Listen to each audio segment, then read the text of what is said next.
Salut tout le monde!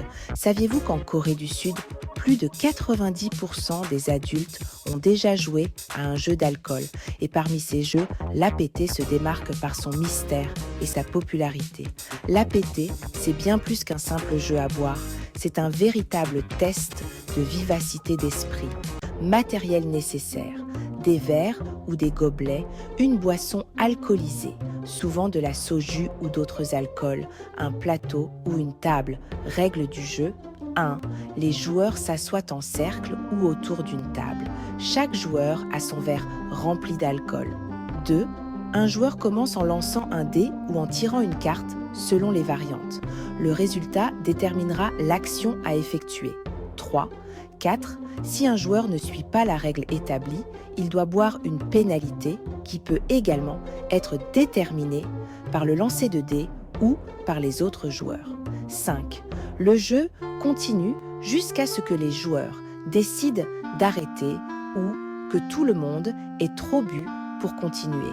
Remarque, comme pour tout jeu d'alcool, il est important de jouer de manière responsable et de connaître ses limites.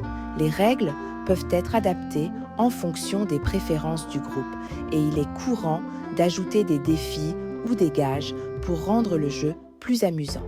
Assurez-vous de toujours respecter les lois et les réglementations locales concernant la consommation d'alcool. Amusez-vous bien. L'APT, un rite de passage coréen. En Corée du Sud, l'APT, c'est bien plus qu'un simple jeu. C'est un véritable rite de passage, une expérience sociale qui permet de créer des liens forts et durables. Que vous soyez étudiant, voyageur curieux ou simplement amateur de jeux conviviaux, l'APT est une expérience à ne pas manquer. Alors, la prochaine fois que vous aurez l'occasion de vous essayer à l'APT, n'hésitez plus et foncez. Vous découvrirez un jeu plein de surprises, de rires et de convivialité. Rejoignez la conversation. Avez-vous déjà joué à l'APT? Partagez vos anecdotes dans les commentaires ci-dessous. Likez cette vidéo et abonnez-vous pour plus de secrets coréens. À bientôt!